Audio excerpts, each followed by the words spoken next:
Welcome back to Behind the Ballot, where we cut through the noise and go deeper into the political undercurrents shaping our democracy.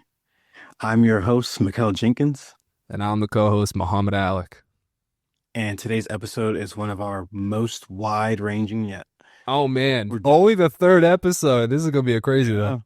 Yeah, we have some other developments cooking up, but we're not going to divulge those. But we're diving into the newly energized America Party, excuse me. Yeah. Elon Musk's controversial promise to release the Epstein files, the dangerous behavior of advanced AI models, a global power realignment fueled by weapons, tariffs, and trade wars, and the escalating crisis of climate-fueled flooding, all while the 2026 midterms loom on the horizon. I'll start with the headlines. Yes, there's going to be a lot. Let's start with the headlines shaking up both parties to the core. So in this first segment, we're going to focus on the America Party, the Epstein files, and honestly, the recent fallouts that have happened within the last few hours and minutes before we even hopped on Muhammad. So what started as a meme on X, formerly known as Twitter, is gaining real political traction. The American Party, they're vocally backed by Elon Musk, is, no longer kind of being a sideshow in this political landscape. Yeah. Musk recently announced that his party, is going to hold, they're going to try to target, 2 Senate seats and 10 House seats. Yeah, so very specific. Very, narrow and specific, concentration of, where they want to put their political capital, which is smart as a new party really starting out. And, and they're also trying to focus on the Epstein files as well. And so that's been a whole, I would say a crusade from the, MAGA Republicans, especially with the Trump election. It was, immigration, the economy, and then, portraying, Biden and other Democrats, enlisted within that, so-called client list. The deep state, as Trump loved to call it. That the DOJ, that Trump's DOJ currently states does not exist. Well, I wouldn't say does not exist. I think it says there is no incriminating client list. So that does not mean there is not a client list. So that's the little lawyer details there. Semantics, gotta love that. Yeah, it's the little things you have to look for when it comes to these types of issues, because it's really something that the MAGA voters were very passionate about, and so were Democrats, and just an average American should be. Yeah, wanting to know who's on that list and who, perpetrated these children. It's not a fact of harming their lives, as in the people that are on that list. It's bringing them to justice to what they've done to, these thousands of children that are, actually documented, of being raped, abused, trafficked. And now it's all just pushed under the rug when you have a, administration that ran on this and also has all 3 levels of government underneath them to really, push this out. So it's kind of interesting here. What I want to add, too, is that the reason why Trump had such a strong backing from what we're calling the MAGA crowd is because he kept talking about draining the swamp, getting rid of the deep state. These people viewed him as a character who wasn't in politics, so he wasn't exposed to the filth that these politicians were already exposed to. And that was a very big part of his 2016 campaign, was a populist, a man for the people. I mean, mind you, he was someone that, longtime Democrat, so you can't really say he was not, a part of it when he was funding candidates. He funded Kamala Harris. He funded Clinton. Don't get me wrong. You can't. So he was in those circles. Don't get me wrong. The guy has pictures with Epstein. I'm not saying this is why I voted for him. I didn't vote for Trump. I'm saying this is why his MAGA people were interested in him. They saw this guy as an outside Republican who wasn't part of the already established government. They wanted to take a chance on this guy who was speaking what they were hearing, exposing the deep state, draining the swamp. And then it all kind of summed up perfectly well with the Epstein case. And now you got him 8 years later saying, why are you guys still talking about this? why Yeah. stop asking about this, you know? Yeah, I saw that video. Yeah, and the thing is, a lot of people have been saying that Pam Bondi of the DOJ has been the one suppressing this, but I think that just simply based off of Trump's reaction and how he acted at that press conference with the reporter in Pam Bondi, where he quite literally stepped over her to say that. I think it's more clear that Trump's the one pulling the strings here than she is, but I wanted to ask you, Mikal, what do you think this is? Do you think this is Pam Bondi trying to cover for whatever reason? Or do you think this is Trump wanting to use the Epstein files as leverage as president? I mean, I don't think Pam Bondi really has much say in this. I think she's really being a guard dog to the files. And, she's from New Jersey as well. She was New Jersey's attorney general. So I'll give Really? props for that, for representing the Garden State. Representing it well. It was definitely a leverage for Trump to use in his election, and current and his winning his election as well. It really was, because conservatives were honed down on it, where Democrats really weren't as conservative. It wasn't a top of mind issue during the election. Yeah. Where conservatives, that's really all you're hearing. That's when you started hearing the Pizzagate. That's when you go on Twitter, you're seeing the video of, like, I think it's like Biden kissing like little, like, small children when he's taking pictures. I mean, that was a big thing the right like done photo ops and stuff. Like, Yeah. it was all that stuff that was running and pushed and pushed and pushed and pushed, whether it was from actual people, bots, whatever it is. We're not going to dive into that, but it was still pushed as a very top 3, if not top 4 conservative issue going Absolutely. to the election, and he used that. And once he got into office, he ran only the first few months, and then things drastically changed, because once there was no client list, that's when he met with Netanyahu. And I also want to add that even if Trump did just all of a sudden say, like, oh, hey, we haven't found anything incriminating to be able to get a guilty charge on somebody in a court of law, which is very different from what he did say in the press conference. But I want to further add that earlier in the year, they said they had the Epstein files and they are ready to be released.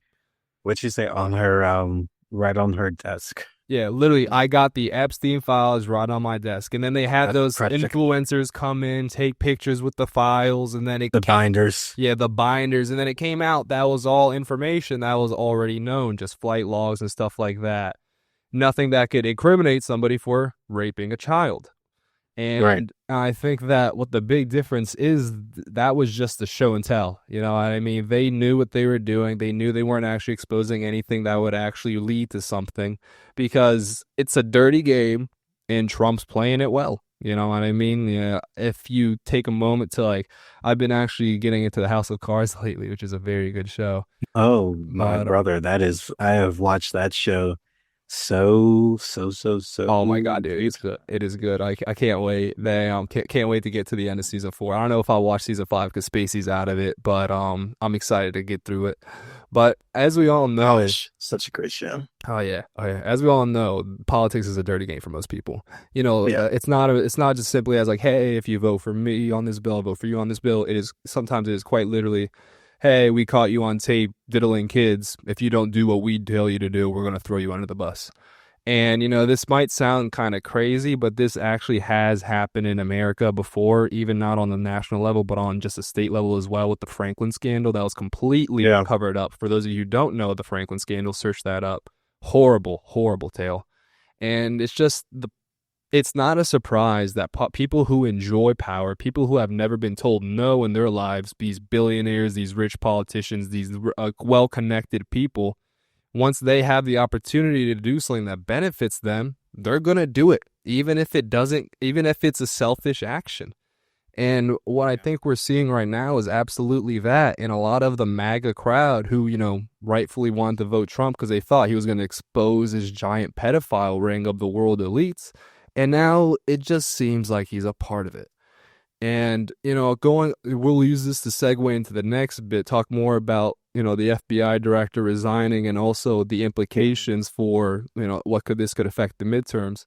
But we've seen a lot of outcry from MAGA about this. But not only this, Mikal, we've also got the Ukraine war that Trump just sent more weapons to. Remember that he said he'd end the war.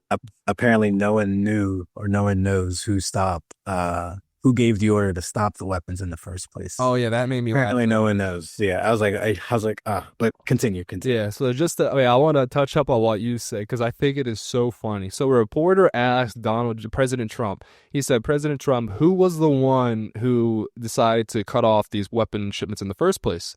And President Trump said, I'm not sure. And the reporter asked, well, what does it mean if the president isn't aware of what's preventing these weapons from being shipped to an ally? And President Trump says, well, if somebody did know, I would be the first one to know. If there was something to know, I would be the one who knows it. Just after he said he didn't know. And I really think that a lot of people are just seeing the writing on the wall of, I'm going to lie. I don't care about what I said before. I'm just a normal politician. No, exactly. And going forward off of this, Mikal, speaking of the America Party, what do you think Elon's going to do with the America Party? It's because this is specifically as a result of the Epstein files, according to Elon, and them not being released. So do you think Elon's going to go for those conservative districts that the America Party might win, or do you think he'll be going more for those left-leaning districts? I think he's going to try to really just focus on his base. That's really what won him the election last time. He just focused on his base, and there's really more people that just didn't go out to vote. Yeah. Really, I think when they looked at the numbers, it was more so. People have their theories on a dramatic drop, whether it's not even going to get into it, but the numbers differentiated a lot from last year from the last election to this election. And a lot of political scientists, they drill it down to that it's individuals that did not come out to vote. It's not that, individuals were swayed one way or the other. Trump just really focused on his base. And individuals, just weren't, charismatic or optimistic about Kamala Harris going into that election. And, I can say I definitely was. I remember actually when I was at the pool when updated my phone on Twitter. The first thing I saw, President Biden resign. I was like, oh, there goes another. I was like, there goes the Trump presidency. Yep, that's going to be what we're going to segue into is like the presidency coming up. Because Cory Booker was doing some things that you sent me. Yeah, funny enough, and we're going to look into these midterms as well because given how the Epstein file fallout. The America Party with these three things right now, the Conservative Party is almost at a splitting point where it could break into three separate factions. You have one that's interested into that Epstein, justice side of things. You have the MAGA Republicans, your loyalists to Trump. Yeah. And then you have, you're MAGA, you like Trump. You're MAGA, like some of those things that they're doing, but you're just not for Trump. You just want more of the truth, more of a business style, big techno business style of things outside of what Trump is already doing. More of that EV side of things, more futuristic thinking, and not more present and old school thinking that Trump brings to the presidency. Honestly, at this point, I'd definitely say, just 2 weeks ago, we were honestly talking about what the Democrats are going to have to do to get a good 2026 midterm running underneath them. And then just 2 weeks later, it quite literally seems like the Republican Party has massively fractured itself because of all this. Yeah, I would really agree. It's going to be interesting, really, the candidates that come out for 2028. Oh, yeah. We're going to start making moves very soon. One individual that, I've liked, he ran actually against Biden, if I'm not mistaken, in the primary as just a write-in candidate, if I'm not mistaken. Could be wrong on that, but it was Andy Bashir, actually. Andy Bashir. Actually, I haven't heard that name in a while. What'd you like about him? So he's just a really, right down the middle Republican, represents Kentucky. That's one of a pretty red state as it is, but he's a Democratic governor quietly, he's training for, some attention for the 2028 primary. And I think he's going to do good if he really hops in. He brings very, pragmatic, modest, and also realistic solutions to how to bring some good changes to the structure of government, and as well as how, the shakeups that, Trump's doing now, just in a totally different way. Yeah. So let me ask you, what do you think? Do you think the Democrats, since they've been struggling to kind of really figure out what to do here, seem to be giving a little bit of grace with all the infighting with the conservative party? Do you think Democrats should focus more on what side of a strategy should they focus more on? Should they focus more on quite just clean, good politics? Or do you think they should try to focus on like a cult of personality, almost like what Republicans had with Trump? I think it's just good politics I agree. is what wins. You stick to the facts, you stick to, the polling, you just stick to the issues, you stick to realistically, you gotta stick to the kitchen countertop issues. Those are the ones that are going to win. So when you say kitchen and countertop issues, for those who are unaware of what that means, what are kitchen and countertop issues? So I'm talking like, taxes, small business, blue collar industry. I'm talking, education, higher education, K through 12, just all supports for those areas that are not going to disrupt or decline the current, economy within a state, municipality, county. Like it all needs to be, streamlined in a way where everyone's benefiting from it. Taxes need to be fair. Individuals need to have, good pay, be able to get a job that's good pay as well. So those are like really the countertop issues that a lot of Democrats really aren't talking about it in a sense, or they're at least talking about it, but they're not advocating it in a way where people are hearing it. You definitely don't hear it loud enough. Yeah, you don't hear it loud enough. Definitely not. Democrats don't take credit for a lot of the things that they do. Because Build Back Better, there are very, good provisions in there, bad provisions in there, depending on how you look at it. Those stimulus checks. You don't hear about, right, but you don't hear about the good that is at least was in the bill that, benefited people. They just haven't spoken on that to try to try to garner additional votes when Kamala was running for president. Yeah, and to add further to it, really, for a while, the Democratic platform was, we're not Trump. For people who really don't care about that as an argument, it really wasn't a good argument. And especially after the Biden presidency, with the auto pen signatures, with the declining mental health, with the cover-up. And a lot of people just started to think that, one, Kamala would just be a continuation of Joe Biden, which, she would have been. She didn't indicate wanting to change anything of what he did. And two, it was just a matter of, well, the Democrats are, not putting out who we want. They didn't even allow us to do a primary for the candidate. A lot, like you said earlier, a lot of people just didn't have that enthusiasm for Kamala Harris for many reasons. The Dems really just thought they could run on the idea of, we're not Trump, and it would work. And it may have barely worked when it was Biden because Trump won last time. But after we're not Trump doesn't work after you showed what you could do and you didn't do anything good with it. You know what I mean? And at that point, it's, I don't care if you're not Trump. What are you going to actually do? Right. And the Democrats absolutely suffer from that messaging. Yeah, that's going to be J.D. Vance's bridge he's going to have to cross once he's in the limelight, and also whoever else is running against him to a primary. It'll be an interesting 2028 election. And I just want to, since we're talking about political parties, just want to touch on the Behind the Podcast poll that we have going. A new feature. Definitely, we appreciate individuals that took the time to do it. There will be a new poll once this podcast is posted, so definitely please look out for it. So this poll for this week asked, which political party do you most lean towards? So we have, the leader is, do you want to guess? Democrat. Who you think?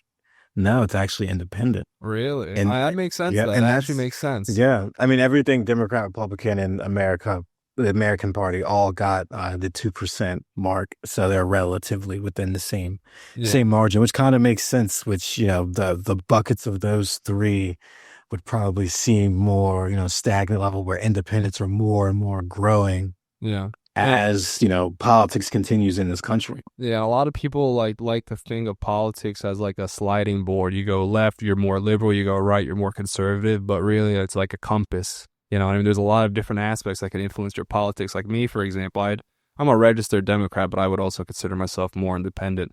Like, I think Medicare for all should be a thing, but I'm also big on gun rights. I think tax cuts should be applicable to the poor, and I think we should raise taxes on the rich. Those are two Republican stances, two Democrat stances, and it's just a matter of another thing. What I think the Democratic Party suffers from is a lack of freedom of thought almost. And we saw this with Kamala, really, in my opinion, is that the Democrats were saying, well, if you don't agree with what we're saying, you're a bad person.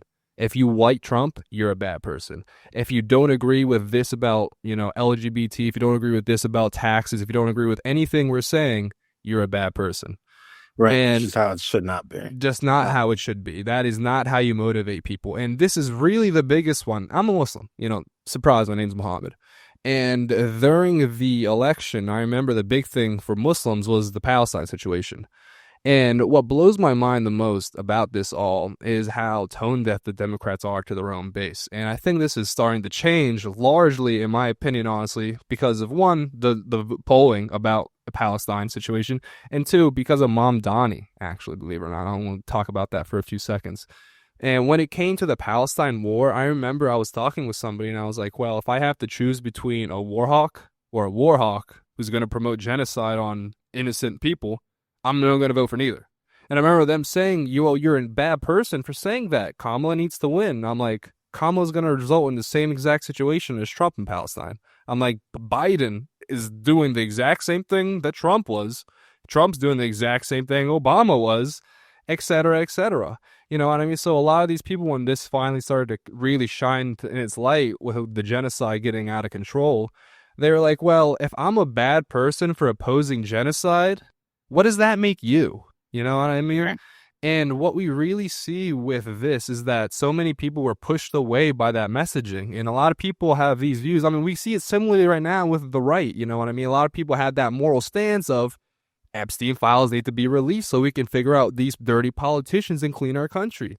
And then all of a sudden, Trump's saying, oh, well, you guys are idiots for wanting to see that. There's nothing there. And then it's like, well, if I'm the idiot for caring about children in America being trafficked and raped, well, I'll be an idiot then. Gladly be an idiot. And what we see now is that there's a lot of pressure on Democrats to really embrace that change of being pro-Palestine. And keep in mind, the Democrats are 74% in support of Palestine. That doesn't mean 26% support Israel. It just means somewhere indifferent. Yeah. Less than 20%, about 22% support Israel, 4 or 5% don't care, and then 76% are pro-Palestine. And really, what I found interesting about this is Mamdani's been the one really in the highlight. You know, despite being just a mayor candidate, he's been in the national news massively. And I remember he was struggling with a lot of Democratic endorsements from, more of those traditional Democrats, the ones that are already in Congress. And the other day, I saw that he actually got an endorsement from a Democratic congressman in New York, Mr. Adriano Espaillat, a member who has taken nearly more than 100,000 from AIPAC. Think about that. He took more than 6 figures from AIPAC, and now he's endorsing an anti-Israel candidate. I'm not sure if the DNC is like telling people, hey, start promoting Palestine, start taking this, stronger for peace stance, or if these individuals are coming out and saying like, I don't care, I want to cover my own ass. If this is coming out, I can tell my own base is massively in favor of Palestine. I don't care about what the DNC says. I'm going to cover my own ass. And I think that's what this case is. But MJ, Mikal, you know more about, the inner workings of the Democratic Party. And also, since you've got more of a political mind, you know more about the inner workings of these decisions. So I wanted to ask you, do you think this is coming from the DNC? Or do you think this is on an individual basis of people wanting to make sure their constituents are happy? It's definitely a DNC. I mean, DNC is definitely the top machine. So I wouldn't see them doing anything, at least without their looking through it, coming through it, approving through it, at least. I mean, it's the DNC Yeah. for, they're at the top of what, Democrats are, what their messaging is, so I wouldn't doubt that their hand are somewhat into it. I mean, it can also be individual as well. But Yeah. I would definitely put my money on it's the DNC, which is, it's, good for them. They're trying to, try to expand the base they need to. I mean, we can't be a one camp party, really. Yeah. We need to expand the issues that we focus on. We need to expand on the solutions that we give for those issues that are out there in the country and different counties. And, it's definitely going to be something to work through. Definitely looking to see what this project 2020 was it 9? I think it was 2029. It is the Democrats version of Project 2025. So we'll see what that entails and what they're really going to try to do. We'll definitely have a good episode on that when it comes out. So yeah, and wait, go ahead. You can finish. Go ahead. So, go ahead. From an outsider coming in, I wanted to ask you, people know the DNC and the RNC have massive influence over, the Democratic and Republican Party. But we see Mamdani as, he's not a national candidate, he's a mayor candidate, so I don't really want to use him as an example. In your, to your knowledge, has there been a candidate who hasn't been supported by the DNC or RNC that was able to gain a national congressional spot? Because just thinking from the outside in, it's asking, is it possible to even get into this spot without having to comply with the greater group? I'm pretty sure there has been. I mean, we know Trump, in an extent, the RNC did not want to endorse him. That's not, in my opinion, the best example because that was really the presidency right there, not like just a national congressman. Because, a lot of people think, especially after the 2016 primary with the Sanders-Hillary Clinton situation, it really just seemed like if you didn't comply with the DNC or, the RNC or whatever group you are, under, you weren't going to go anywhere in the national stage. Now, of course, Hillary and Bernie is an extreme example because Hillary was like an absolute one of the worst. I was going to say Bernie Sanders is probably the best example to give, honestly. Now that I think about it. Yeah, Bernie Sanders. I'm surprised that didn't first come to my head. But yes, Bernie Sanders is definitely the most recent candidate. I mean, Bernie Sanders. I miss him. He's still alive. I still miss him. I guess you could say RFK because he was running for president. He didn't have the backing of independent. He was doing decent. Joe Stein as well. Yeah. Did she try to run for a Democratic position before, or did she always be Green Party? Yeah, honestly, I thought she was always Green Party. No, I think she did try to at some point. But it was kind of funny during the 2024 election. There was a lot of Jill Stein campaigners coming to the mosque I go to because they were running on that. The Democrats don't care about Palestine. If we manage to get extra votes to get to, I think it's like. Mikal, I'm not sure if you know about this, but I read that if a candidate managed to get to a certain percentage of a vote, their party is able to get funding. Now, I didn't read it too much into it in detail, but that was one of the things the Jill Stein, campaigners were really stressing was that if they managed to get 5% of the national vote, I believe, then that allows them to get campaign funds for marketing and such. That also allows you to get on the debate stages. That's what it was. What it was. Yeah, to get on the debate stage, both parties have that requisite. Even at the state level, for governor, they have that. You need to poll a certain level to be able to be on that. So that's a state and federal thing, not just a federal presidency example. Yeah, state and federal as well. Okay, that's good to know. That's good to know. Yeah. Yeah, so it's definitely going to be some interesting things coming down the pipe for this next few months across the board nationally, and especially New Jersey with the governor's race shoring up. Oh yeah, we're gonna.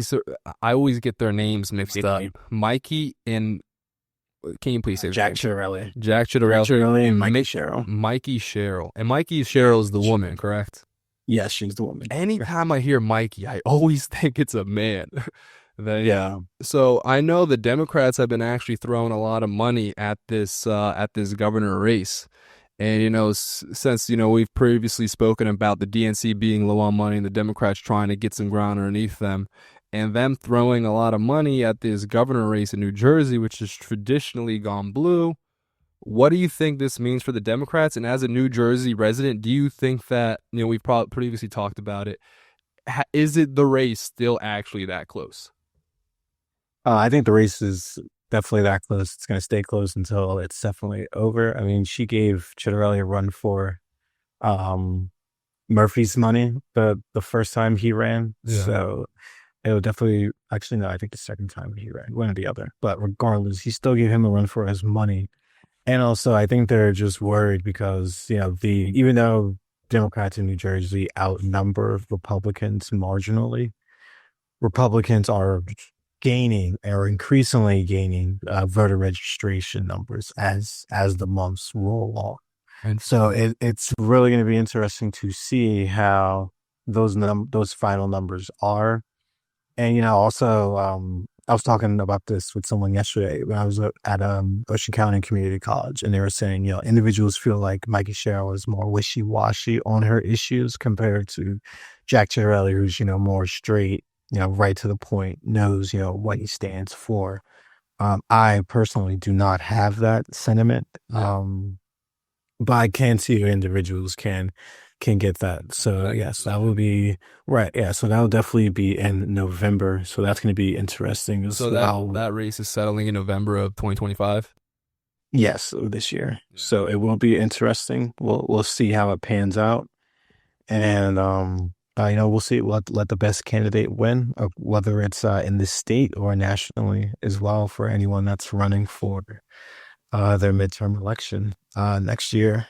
Right. So now we're going to shift over to, I kind of want to get into this, a new kind of threat here, if you know what I'm talking about. The AI threat. The AI threat. I don't know if our listeners have heard of these threats that have been coming from the AI industry. Well, not the AI industry, but AI itself. So in new leaked documents and verified internal reports, Anthropic's Claude 4, that's an AI, allegedly threatened to expose an engineer's affair when it was asked to solve a complex moral dilemma. Now, just take that as like a small sample of how bad it could actually be. And in another model, OpenAI's 01, I believe, I think everyone knows OpenAI, Elon Musk has gone against them, spoke out about them. I think they had the contract actually with the Trump administration. But basically the OpenAI's 01 was caught copying itself on an external server before denying the action entirely.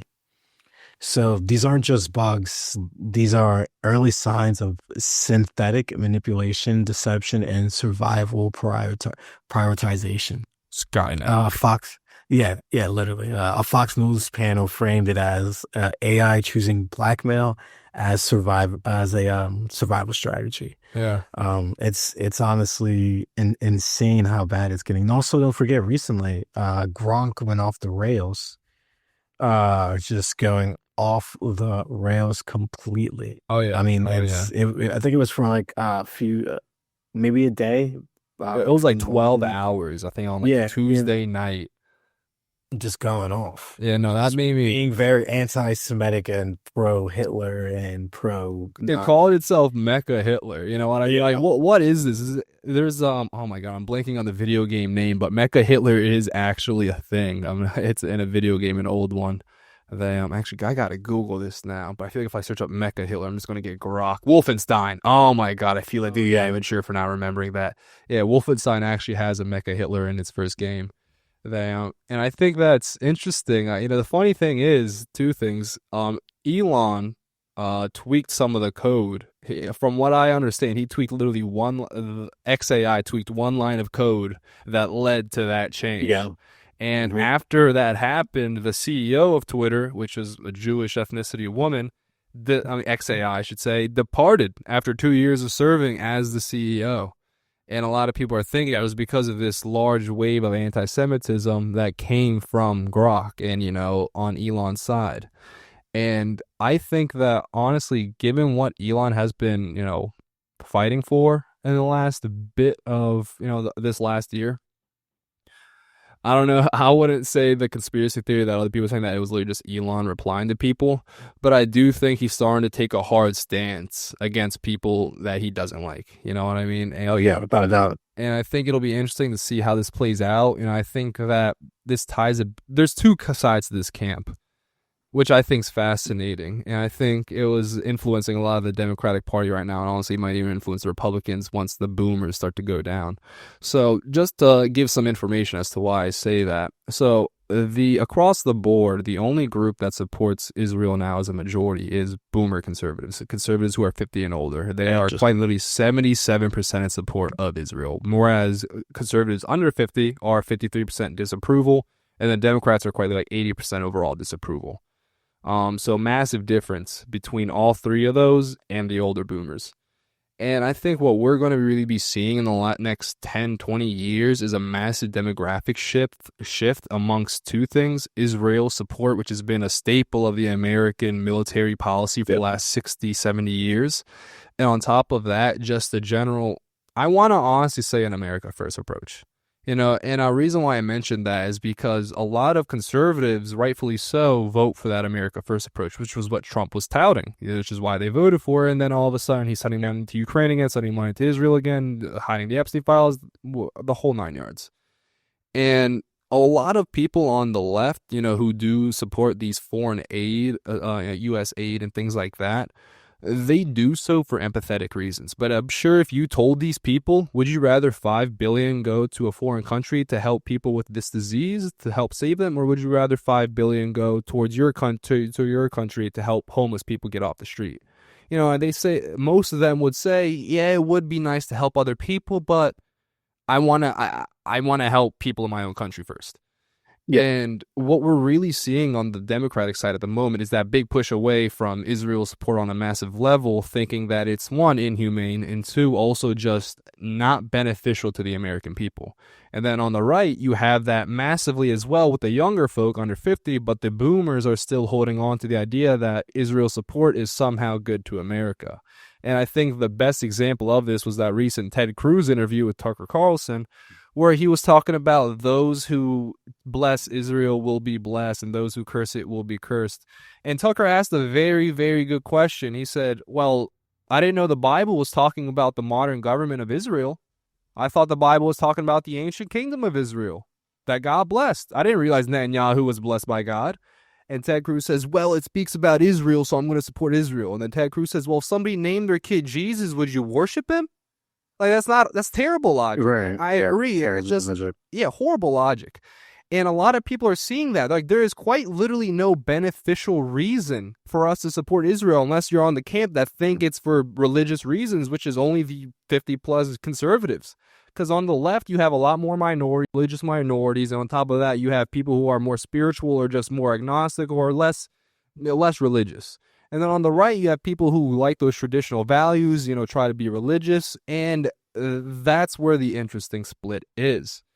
And I do think that going forward, I'm a big America First guy. I do think if we're going to be sending billions overseas, I think I'd rather have that spent, on the city of Baltimore to help the people get off the streets, on the small town of Carlisle or Newville to help get fentanyl off the streets, or even more to benefit agriculture industry and more in this country.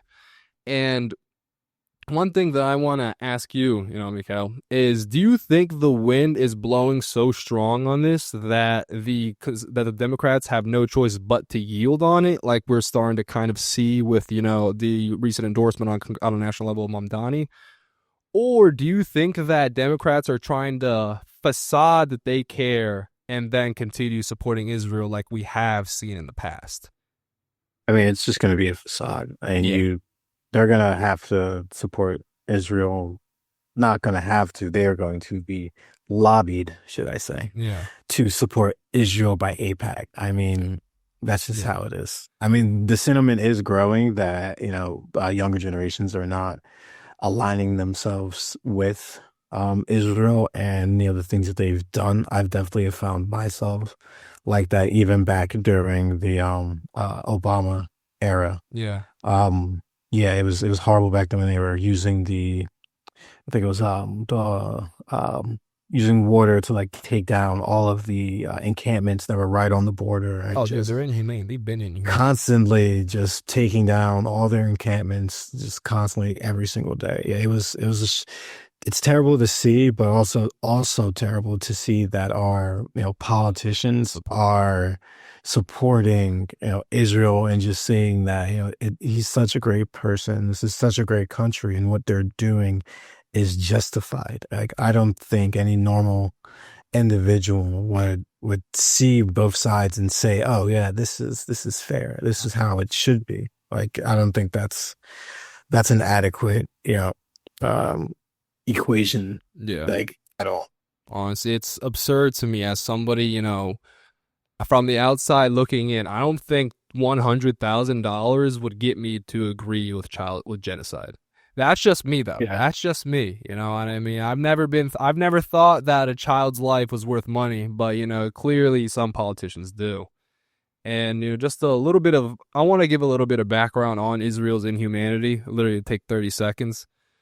So there's a lot of people who think that Israel-Palestine started on October 7th because that's when the news started massively actually publishing it, because it's Israeli-controlled media, and then that was the big attack to gain support, and actually massively backfired on them, funnily enough, because now since so many people are watching it, they then saw how the Israelis had just been massacring the Palestinians.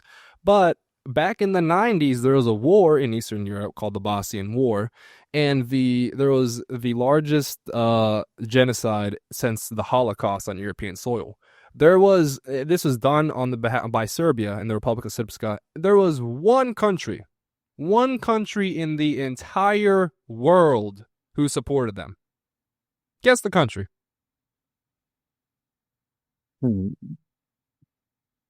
I don't know. What you got? Who you got? It's Israel. It was Israel. Israel was the only country on a global level to support the genocide of the Bosnian Muslims. And and this is the funny thing to me, very sad, but just it literally absolutely shows what these people are like. It was a letter sent to Ratko Mladic, who's named the Butcher, because he was massively ethnically cleansing and genociding people. And the letter itself says, "We will give you volunteers, arms, and ammo to help you clean the plague of Europe." To give you an idea, Bosnia has never done anything with Israel. Never. You know what I mean? There was no relations, no negative relations, no positive relations. There was no relations. And then these people are supporting cleaning the plague of Europe. You know what I mean? So a lot of people are just starting to see these Israelis are inhumane. Absolutely. Yeah, it's a very inhumane situation that's going on over there. That's going to impact a lot as it further develops, and we'll be continuing watching, and definitely we'll be continuing to add further developments as it stays in the news cycle, because it has been the last 3 weeks. So we'll keep that rolling and going. So in our next segment, we want to, Muhammad, I'm gonna have you jump in here and have you talk about, weapons, tariffs, maybe a little bit about the BRICS alignment. I hear now there are 21 nations now aligned with BRICS, new tariffs going out that Trump announced, I believe some new trade deals going on. Let's get some insights from you to our listeners here. Oh, yeah. So I'm eager to talk about trade deals and everything that's going on now. So the big thing is, I want to say this. A lot of people, when they talk about the economy doing well, they look at the stock market, which in my opinion, is a very poor way of looking at it, because there's only certain people that actually really benefit from the stock market going up. Like, it doesn't matter if I have 250. Most people's stock is in a 401k. Most people don't have stock that they can just sell and pull after a year of of long term. And so for those who aren't aware, there's a large difference between short-term gains, which is if you buy an asset and sell it after 1 year, before 1 year's over, and then if you hold that for long term. For the lower and middle class, that is literally a difference from 15 to 25% tax to 0 to 10% tax. So it's literally less than half of the applicable tax if you wait a year. Most people have their stocks in 401k. So that means even if the stock market were to quadruple in 1 day, it wouldn't really affect them because you can't pull out your 401k until you're 63 and a half without the government taking your money. Keep that in mind. You can't take your money out of a 401k when you need it because the government's going to fine you and then tax you for it.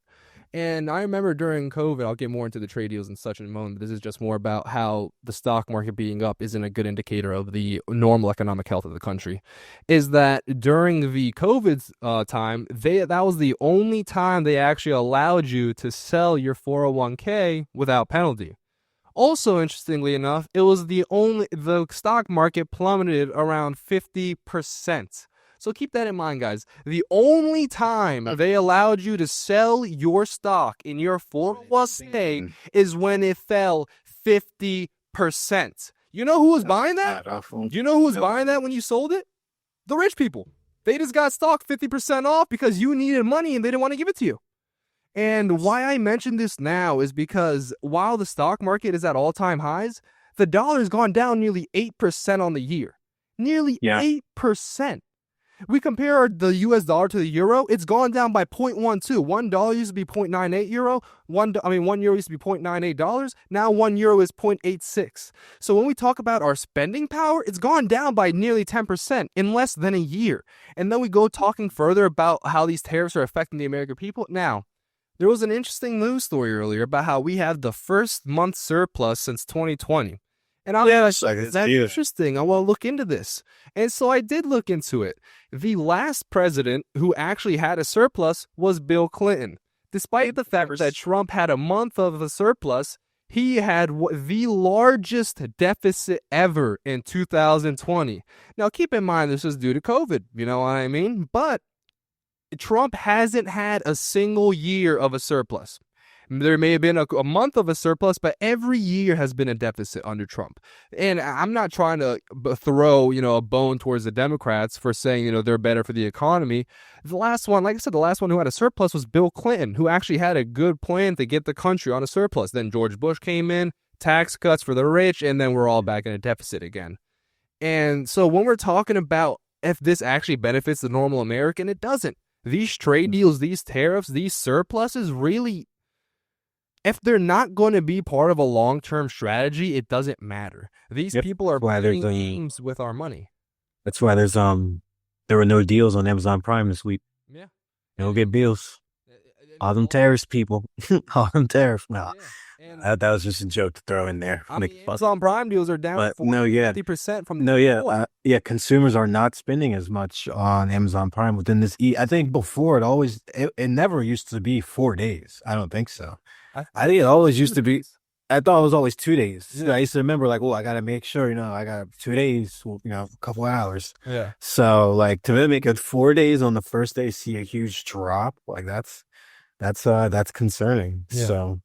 And I think it's definitely going to be interesting how these tariffs, affect the average American, and also what they are going to affect from what these countries are supplying us, basically. Yeah, where the materials that are going to go more up.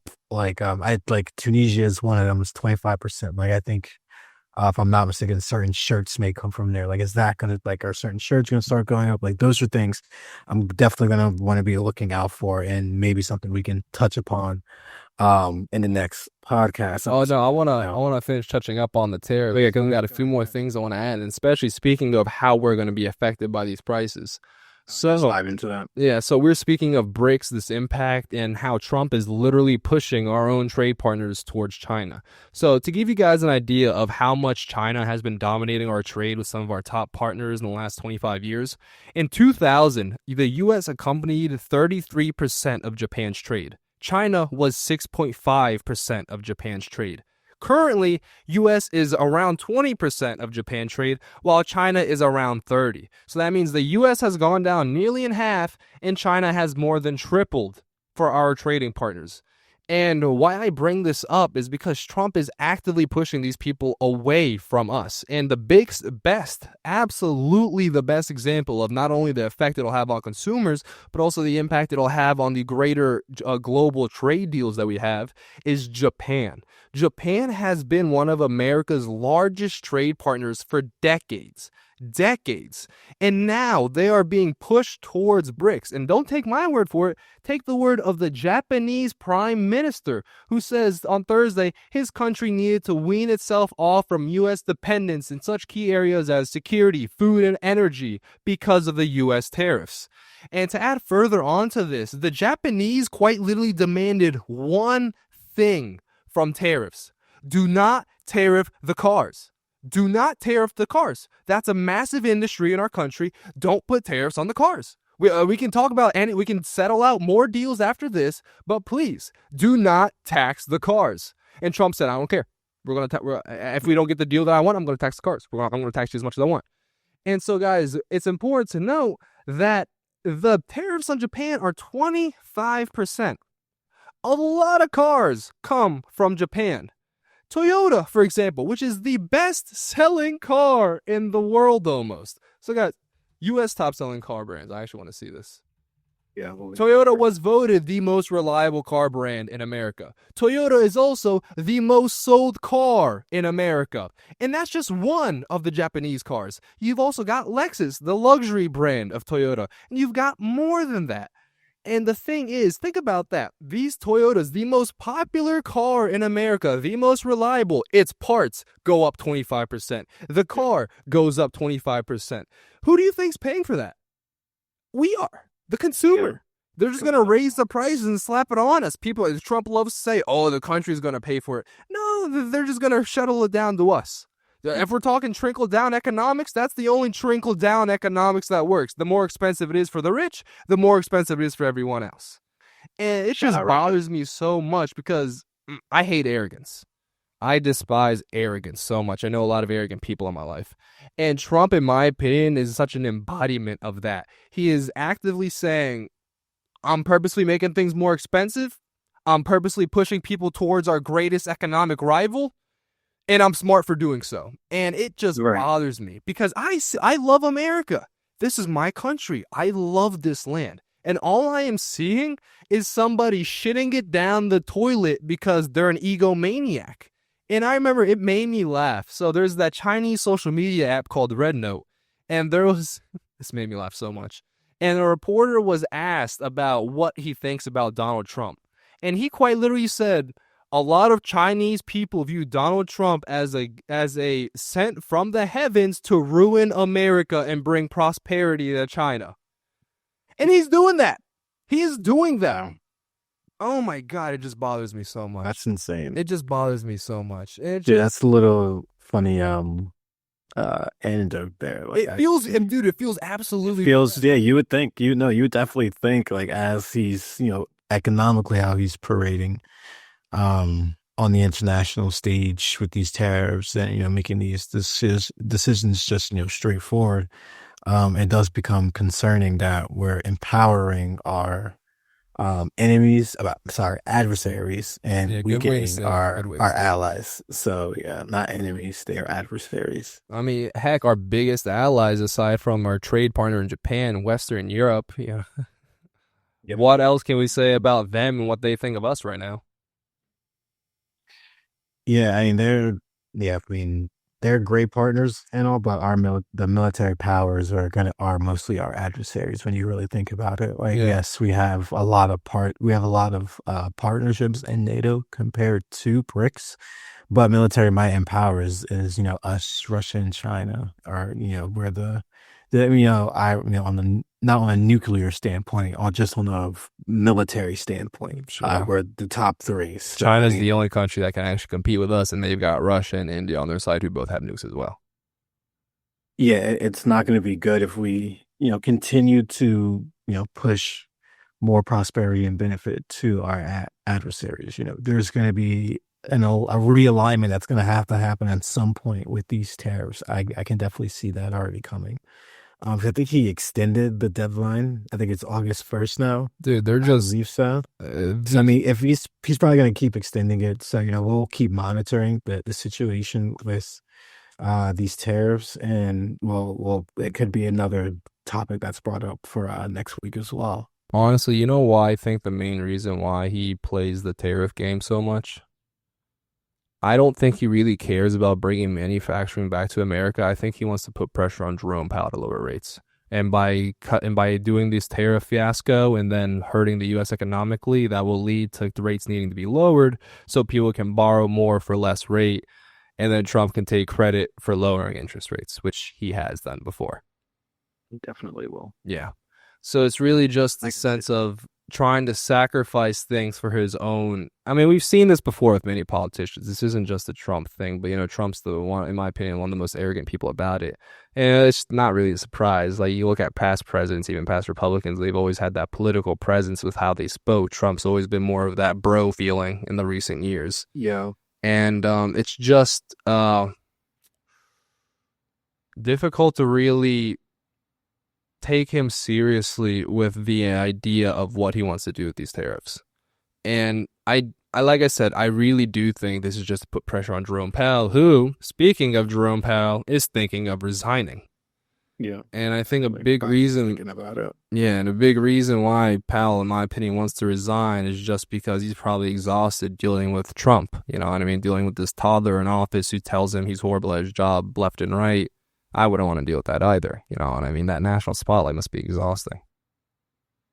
Oh, it's gotta be exhausting. Yeah. And berating the tweets, I'm sure he doesn't pay attention to it, but I'm also sure that he sees it. Yeah, it's impossible to not see, dude. You literally could probably just get a notification. You get a notification on your phone sometime, whether you like it or not, from Apple News, and it'll probably say sooner or later, Trump yells at Jerome Powell. You know what I mean? Imagine being Jerome Powell. You avoid the news because you're tired of it. You just get that notification. You're like, God, I'm going to quit my job.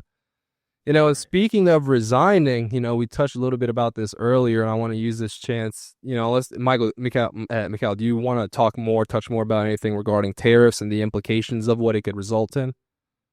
I think the implications are going to be huge. I'm excited. I'm not excited, but I'm looking forward to see what they're going to be. You know, what changes are going to come to prices and also the attitudes towards these tariffs. That's something I'm going to be looking for this week. Yeah. And definitely try to provide that analysis for next week here on Behind the Ballot, without a doubt. Because I think it's going to be in people's pockets where they're going to feel it. So we want to make sure we're providing some perspectives on Staying on top of it. Yeah. You know, Without a doubt. speaking of resigning, though, you know, we touched a good bit about Epstein earlier, but we didn't get around to this part. You know, we don't have to talk too much about it because we already talked a good bit, but we didn't include this. The FBI director, he officially resigned, right? I haven't. Let me check. I mean, just gotta reload Twitter. Pretty sure the FBI director resigned. Yeah, he will resign. Wait, that's a I don't know if it's official yet. Considering resigning. Yep. So for those who don't know, and I think that this is interesting, the FBI director is thinking about resigning. Two people that are pretty large in the national scale.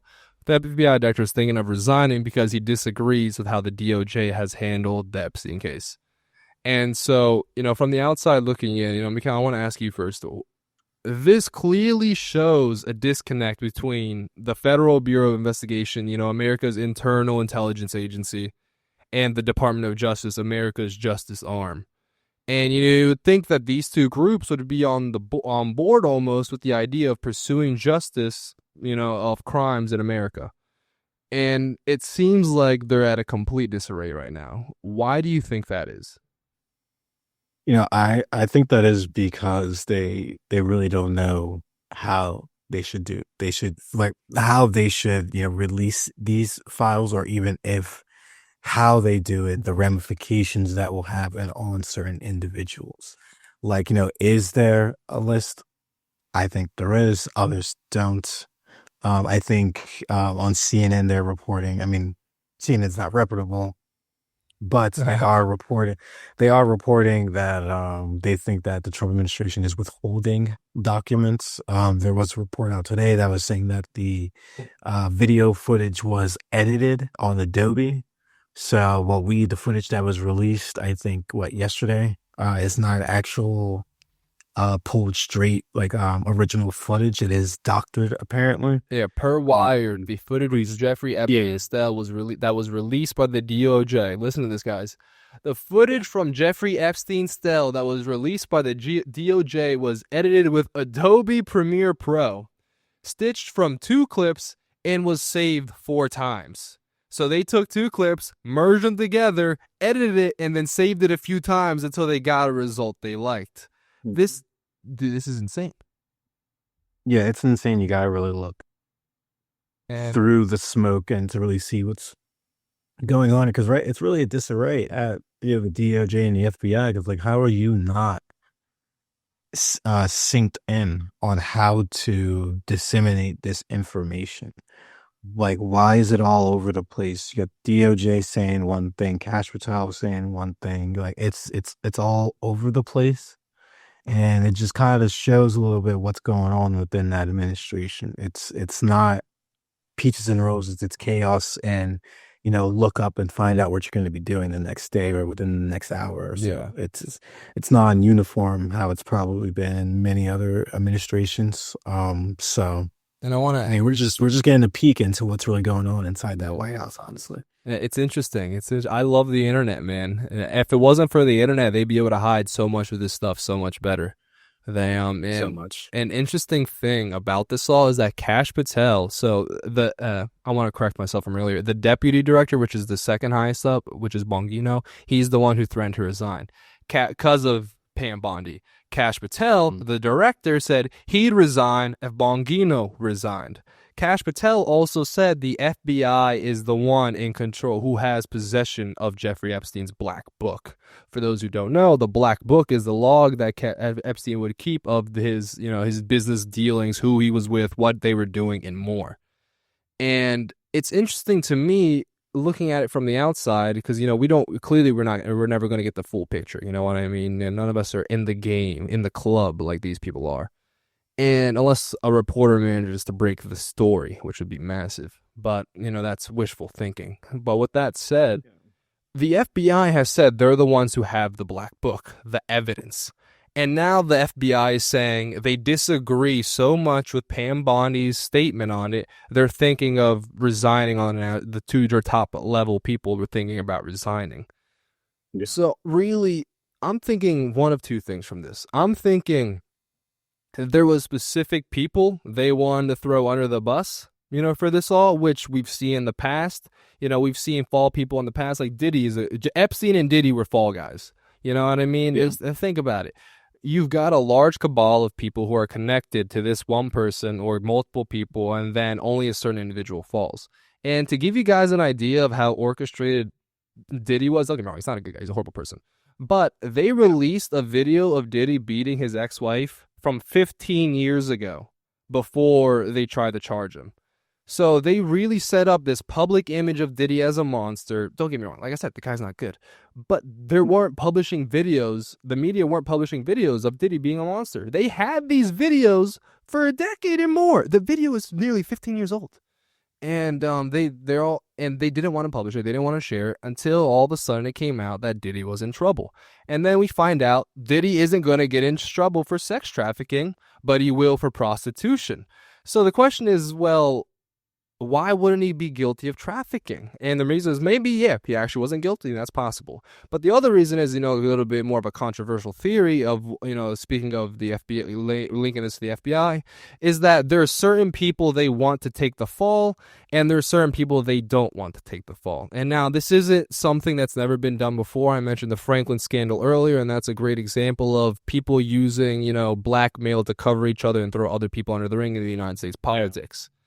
And furthermore, we know that Epstein was connected with these world elites.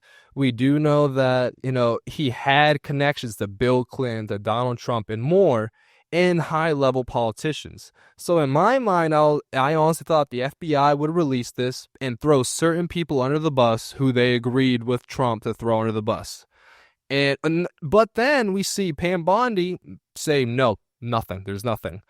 And, at that point, I started to change my thinking, and I was thinking, well, I was reading reports on prior DOJ, high-level ups, and they said that there's a clear line that's supposed to exist between the DOJ and the executive branch, and that line is extremely murky right now. And, upon reading that, I started to think it makes more sense to me, given what these people have publicly stated, that Trump is the one preventing Pam Bondi from releasing this, and she's the fall woman for Trump on this end. And the FBI wanted to throw other people on the under the bus to kind of settle this once and for all.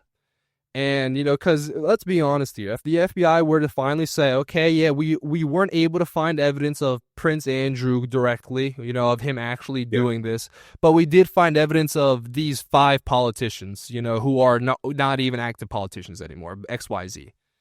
And that would have left a fair amount of people satisfied, honestly, because they would have been, listen, that's not everything. I didn't get everything I wanted. Bill Clinton's not gone, but they're getting rid of some people connected to Epstein. I feel okay about. Right. They just want something. They just want something.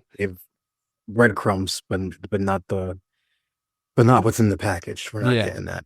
Yeah, good way to put it. It's the breadcrumbs, which is terrible. And I hope maybe Republicans, as we were talking about earlier, may split with their MAGA and may, could possibly sit out because they're just not interested in the MAGA side of the conservative party, or, they may just vote a different way. Independent America, if Elon throws in a presidential candidate, or maybe even throw some backing behind the Democrats as well, which is something that at first Elon was not shy of doing, but now I don't foresee that actually. He was a pretty strong, more Democrat-leaning supporter before he became bigger on Trump.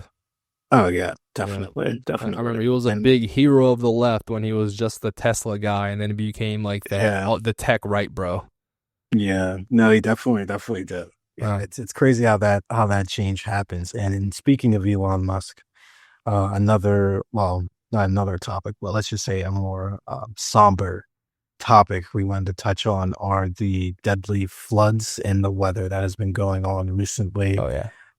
Throughout the states and across the world. I think now most recently it's actually happening in Tokyo, Japan. Actually, really, they are getting some major flooding.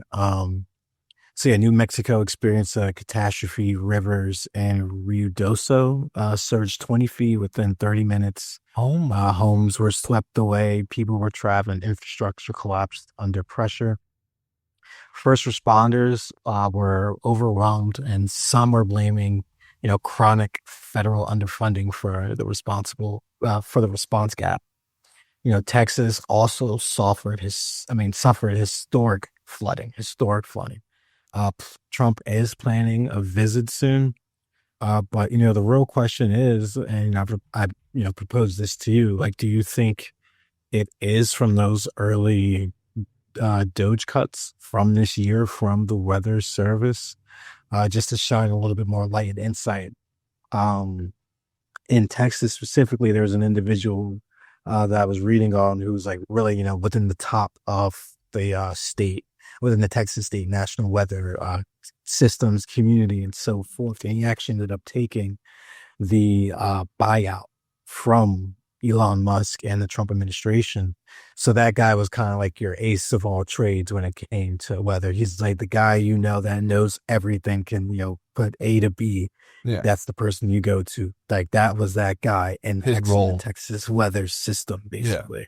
So now he's not there anymore. And now what they're doing, there are no, they're not hiring anyone because there are hiring freezes. Yeah. So even though his job is vacant, they're not taking applicants to fill that job and other jobs that are now lost, whether it's in Texas and or nationally. That's why, you look on your weather app, you step outside, it might be a little different.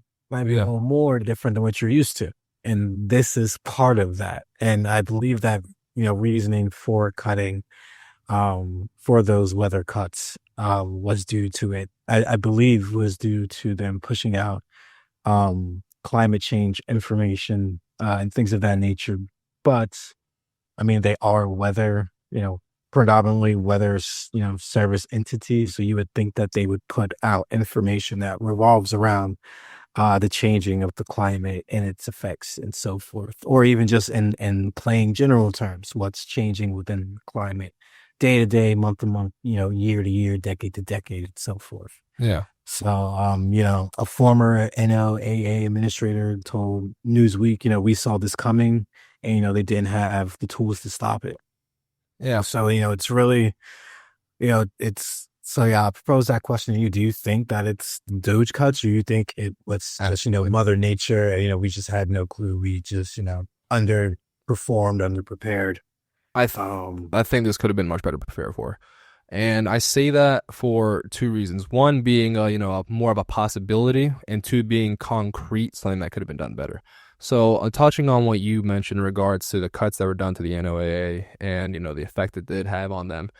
And since I'm not an expert, I'm not going to say for certain, but I'm going to relate to you what people who are in the position have said, and you've mentioned that as well. And give you guys an idea of how much the Doge cuts have affected the offices in the National Weather Offices, is that the offices in Kansas and California have a 62% vacancy rate for meteorologists. The office in Texas has a 30% vacancy rate for meteorologists, and that's just specifically meteorologists, people who forecast the weather. So whether or not we can say directly having filled those positions would have given them a better heads up, we have heard from people in that space who said yes, we would have been able to give a better heads up if we had more allocated funding that we did lose.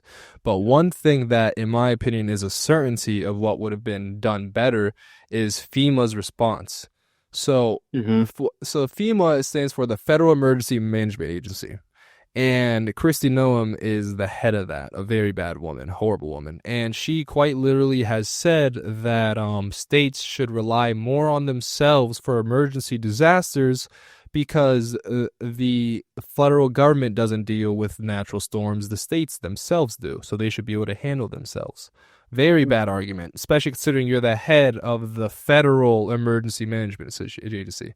Now, but the reason behind why I do believe this could have been much better done is, so for those who don't know, the FEMA response to the floods in Texas didn't take place until 3 days after. So they didn't employ a search team until 3 days after the flood started.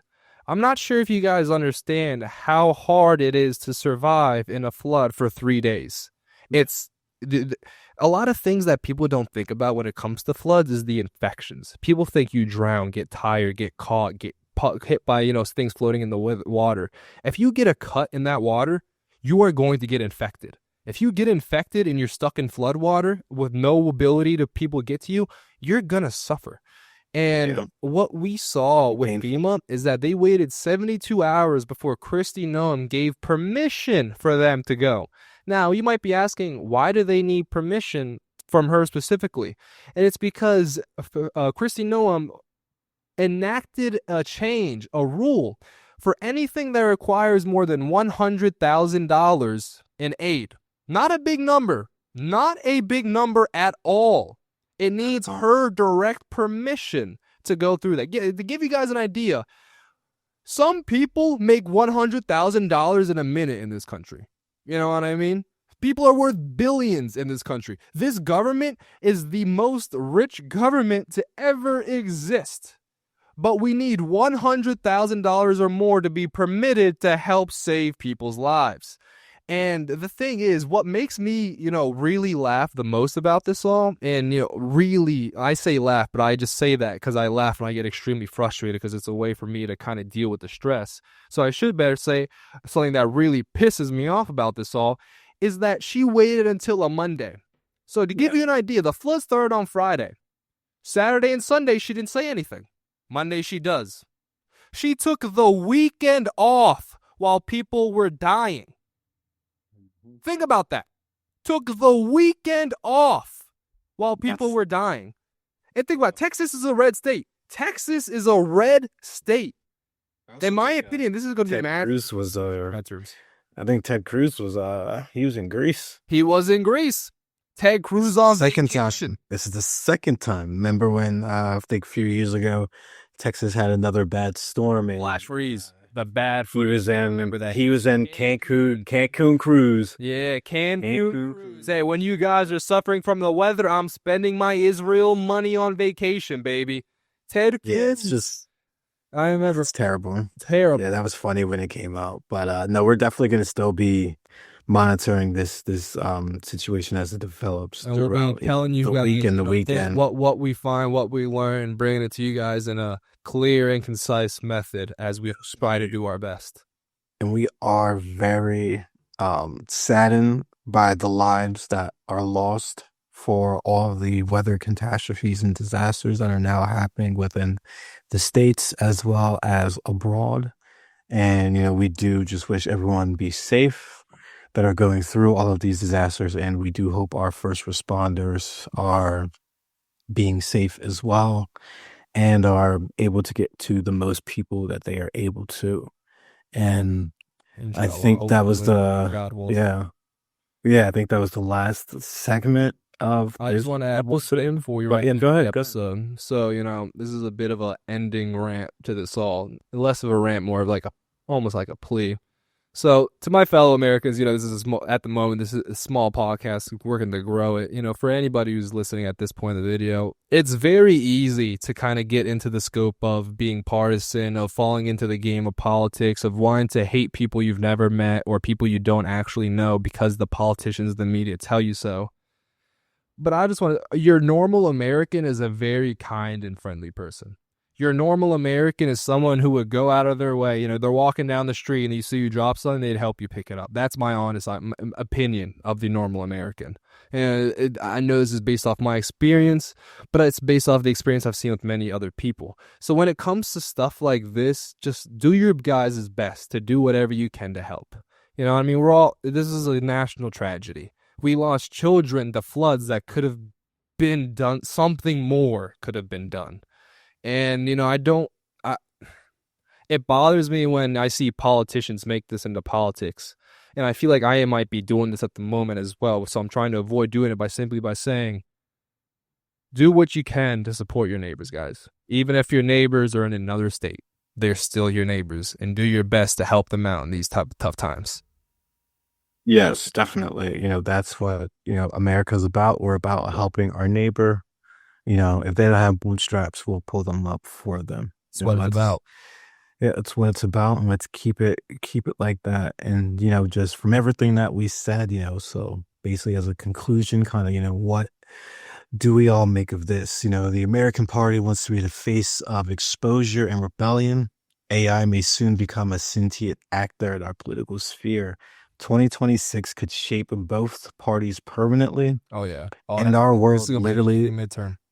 yeah, and our world literally is washing away under storms we failed to prepare for. The ballot isn't just a vote, it's a reckoning. And if we don't get behind it now, we'll find ourselves powerless in the face of forces, both political and planetary. I'm Mikal Jenkins. And I'm Muhamed Alic. And this has been Behind the Ballot. Don't forget to visit our website. And this week's poll is going to be should AI development be paused by federal law? We'll talk about the results next week. Currently, we'll talk about it next week. Yeah, we'll leave that for that discussion. Or, if anything changes with some new developments that are possibly coming down the pipe with a potential guest. And also, please, everyone, definitely visit the websites, check out both the new podcast when it drops and the new journal article when it drops as well. All that information is there for you. We appreciate you listening. Thank you again, and we look forward to having you all next week. Have a good week, everyone.